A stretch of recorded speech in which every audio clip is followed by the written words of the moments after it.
Bonjour à tous et aujourd'hui on se retrouve pour une vidéo qui va parler des films sortis dans le mois de mars et avec une petite annonce à la fin, une petite explication de pourquoi j'étais pas là. Mais je vais pas m'attarder dessus avant, on va direct parler des films. Donc je vais citer tous les films que j'ai vus pendant le mois en vous disant si je les recommande pas ou si vous pouvez aller les voir que si ça vous tente parce que c'est pas non plus ouf. Et après on va parler de pourquoi je fais ça par mois et pas par semaine comme j'avais promis il y a quelques mois.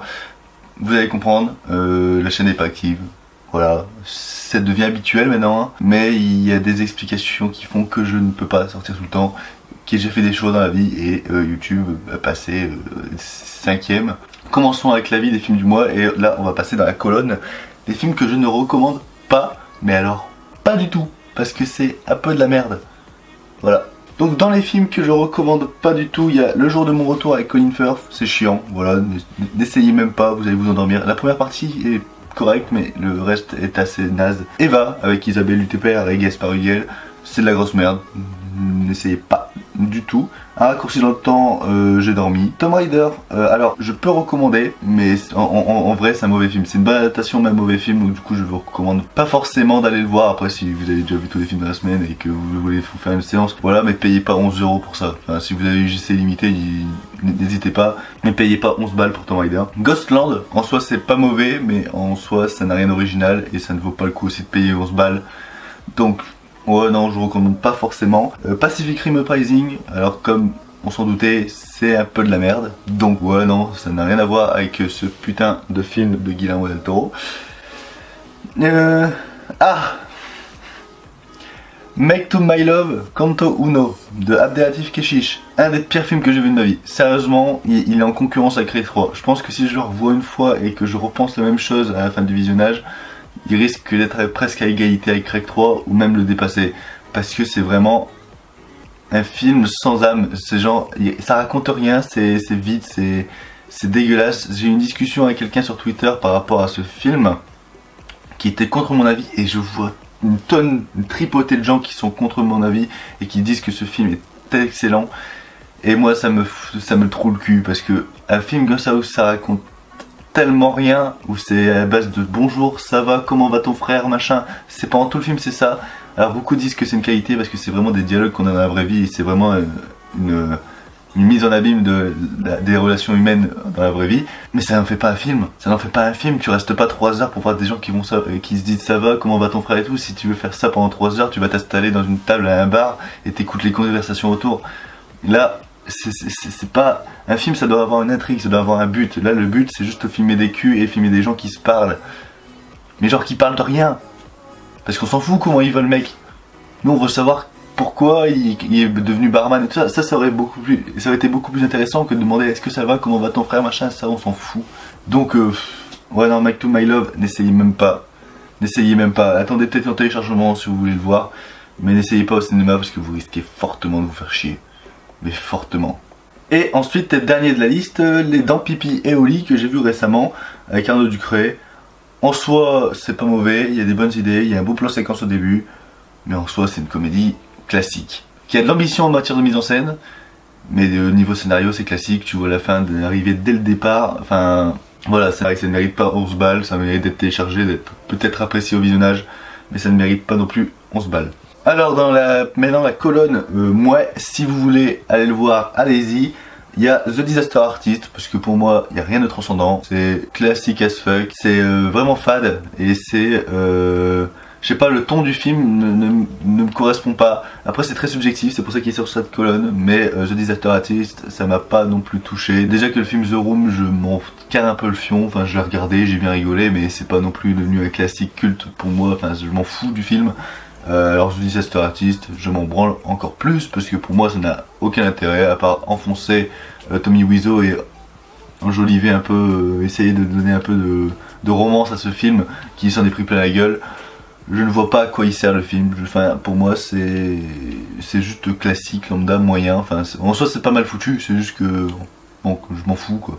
Après Tout le monde debout, la première réalisation de Franck Dubosc, ouais, c'est assez drôle, le sujet est très bien traité, il y a beaucoup d'émotions, mais en soi, est-ce que ça va marquer? Non, c'est un bon visionnage. Je vous recommande pas forcément d'aller le voir au ciné. Si vous avez que ça à voir et si vous voulez bien rigoler, bah, allez-y. Mais je vous recommande plus d'attendre son passage sur TF1 ou de le télécharger et de passer un bon moment en famille sur son canapé. Mais parce que c'est une comédie française qui sort un peu du lot, mais en soi, après, c'est classique aussi. Je vous encourage peut-être à aller le voir, mais pas trop. Et ensuite, Largué, film avec Camille Cotin et Miu Miu que j'ai vu en avant-première. C'est pour ça que je le place dans un film du mois. Largué, ouais, c'était une bonne comédie française, après, sans plus. Enfin, c'était même pas drôle en soi, c'est un film qui repose beaucoup sur ses personnages secondaires, donc pour les vannes. Donc du coup il y en a beaucoup qui marchent et il y en a beaucoup qui marchent pas. Mais en soi c'est un film qui est beaucoup plus concentré sur l'histoire. Et l'histoire peut être intéressante. Après voilà, c'est un visionnage particulier pour moi. Je pense que c'est un film vraiment moyen. Mais après ça vaut pas vraiment le coup d'aller le voir. Ça vaut le coup aussi d'être téléchargé. Mais Largué, il y a des bonnes idées. Je peux vous encourager à aller le voir. Il sort en avril. En avril il y a beaucoup de films qui sortent. Et je pense pas que c'est un des prioritaires qu'il faut aller le voir. Donc voilà, Largué, on va dire non. Et dans les films que je recommande, là je vais pas m'attarder sur beaucoup. Le Secret des Marrow Bones, parce que c'est vraiment un film d'horreur qui change d'habitude et qui envoie de la pâtée. Genre ce twist final, je m'attendais tellement pas. Vraiment, Le Secret des Marrow Bones, c'est un des films d'horreur en termes d'ambiance que j'ai le plus apprécié toute ma vie. Pour moi ça rejoint beaucoup d'une ambiance à la Suspiria, donc de Argento, et une ambiance à la James Wan. Vous mélangez les G2, ça vous fait Le Secret des Marrow Bones, c'est vachement bien. Surtout que c'est le réalisateur de celui qui a écrit L'Orphelinat. Et si vous n'avez pas vu L'Orphelinat, c'est tellement bien. Et donc du coup, c'est dans la même veine. Donc du coup, je vous recommande. La nuit a dévoré le monde, parce que c'est un film français de zombies qui déboîte. Vraiment, ça déboîte en matière d'idées de mise en scène. Et on a trouvé une tripotée. En matière d'acteurs, c'est vraiment très très bien. Et la manière d'utiliser le zombie dans le film, pour le message et tout ça, est vraiment très très bonne. Donc du coup je vous recommande d'aller voir La Nuit a dévoré le monde. C'est vraiment un film français qui change d'habitude, et foncez, parce que des films de zombies français on en fait pas beaucoup et souvent c'est des bons films. Annihilation, le film Netflix. Ouais, c'était vachement cool. Sans plus, mais c'était vachement cool. Je vais pas faire mon interprétation parce que je pense que tous les gens s'en foutent. Maintenant que beaucoup de youtubeurs comme Reggie, comme le Fossoyeur, comme Valou ont sorti des vidéos sur leur interprétation et tout ça, j'ai pas trop envie de la faire parce que voilà, ça rejoint un peu l'interprétation de ces gars-là. Donc du coup, allez voir leurs vidéos. Moi je vous dis juste que c'est cool, que c'est un film qui peut être difficile à rentrer dedans, mais dès qu'on est dedans, on est emporté, c'est vraiment contemplatif, c'est vraiment très très intelligent. Et les cadres sont vachement beaux. Genre il y a beaucoup de plans. J'étais vraiment en merveille devant parce que la photographie elle est ouf. Ensuite je vous recommande aussi Les Bonnes Manières, un film de genre franco-brésilien qui raconte une histoire d'un loup-garou. Alors ça n'a rien de hallucinant, mais j'ai trouvé le film sympa, qui ressemblait beaucoup à Morse de Thomas Alfredson dans l'ambiance et tout ça. Il y a beaucoup de références à d'autres films. Et voilà, c'est référencé, il y a à la fois des bonnes idées, il y a à la fois des plans qui marquent, il y a des personnages construits. Enfin, pour moi, le film est sympa à regarder, mais après rien de fou. Mais je recommande parce que si vous avez envie de voir un petit film de genre sympa, il est bon. La Finale avec Thierry Lhermitte et Ryan Bensetti. Comédie française sympa, classique peut-être, mais sympa et qui chante beaucoup. J'ai vu aussi Hostile, le film avec Kristen Bell, un western. Mon dieu, c'était fou. C'était un très très bon western, et c'était un western qui changeait un peu de ton par rapport au western qu'on a vu assez récemment, comme Les 8 Salopards, comme The Revenant. Là c'est un sujet qui traite de la dépression, qui traite vraiment des relations humaines à ce temps-là. Et ouais, c'est assez déprimant, mais à la fois c'est hyper envoûtant. Et là on est emporté dans cette aventure de cow-boy et d'indien qui est vachement immersive, contemplative, et qui dans sa musique, dans ses relations, dans ses dialogues, arrive à nous projeter dans ce monde. Alors certes ça peut être un peu long, mais au final quand on sort de la séance on dit ouais, c'était vachement bien. Et pour finir, Ready Player One. Je pense que tout le monde, tous ceux qui me suivent sur Twitter ont vu mon tweet. Voilà, pour moi c'est une grande claque dans la gueule. Enfin, j'ai rien à dire. Je sais qu'il y a des défauts dans le film, mais en soi pour moi c'est, je pense, l'un des meilleurs films qui va sortir cette année. Ouais, non, c'est un film révolutionnaire fait par un visionnaire. Rien que ça, si ça va marquer sa patte, et dans 25 ans on en reparlera de ce film. Regardez cette vidéo, je vous dis que dans 25 ans on en reparlera de Ready Player One. Nos enfants vont le voir. Les enfants de nos enfants vont le voir. C'est un film qui va se transmettre de génération en génération, comme tous les classiques Disney, comme les anciens films de Spielberg, comme Jurassic Park, Hook, Indiana Jones. Enfin, c'est un film qui va marquer son temps, et c'est un film qui va marquer le temps. Et rien que ça, c'est ouf. Parce que vu tous les films qui sortent par semaine, par mois et par année, un film qui arrive à sortir du lot comme ça fait du bien. Et je parle pas que sortir du lot niveau scénario, hein, parce que je sais que le scénario paraît plus classique à certains moments, mais niveau réalisation, niveau imaginaire, niveau rêve, C'est un film qui va loin et c'est un film qui est beau, rien que pour ça. Voilà, je n'ai fini avec tous les films que j'ai vus ce mois-ci. Maintenant on va parler de pourquoi je fais plus de vidéos sur la chaîne. Alors tout simplement, je vais pas dire que c'est mes études parce que j'y suis jamais. Mais j'ai dû faire un choix entre voir plein de films, faire plein de vidéos, et finalement je préfère aller plein de fois au cinéma, voir plein de films et vous faire un grand bilan à la fin du mois. Pas fin de semaine parce que la semaine, voilà, je sors beaucoup, je vais au cinéma, je vais voir 2 films par jour, déjà ça m'empêche de faire des vidéos. Ensuite je sors beaucoup le soir, enfin je profite, je suis un adolescent, je profite, je préfère pas faire le faux cul à dire ouais non j'ai trop de travail, non, j'ai pas de travail. C'est juste là, j'ai envie de sortir, je sors beaucoup, je m'éclate dans ma vie.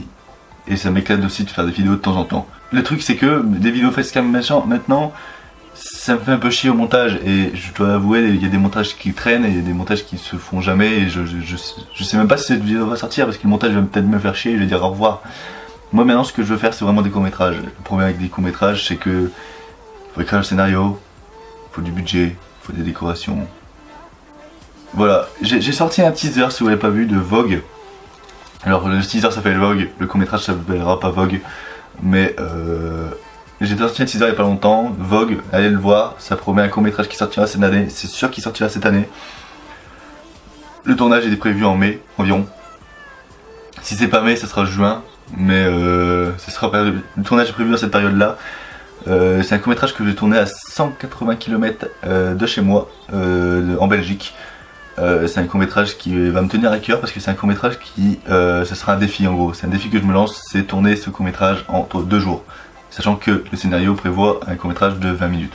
Donc du coup ça va être chaud. Je vais faire la méthode Wachowski dans Cloud Atlas. Ça veut dire que moi je vais tourner des scènes tandis qu'un autre pote va tourner des scènes.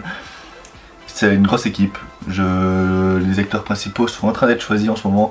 Et si ça se fait correctement, vous allez être surpris. Enfin voilà, tout est en train d'être fondé, on est début avril, tout va pour le mieux pendant ce temps. Faut juste que je trouve encore quelques objets de décor.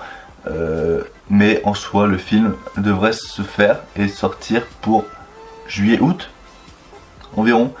Un autre truc est prévu en août pour l'anniversaire, pour mon anniversaire. Je prévois de sortir une putain de longue vidéo sur Rec 3.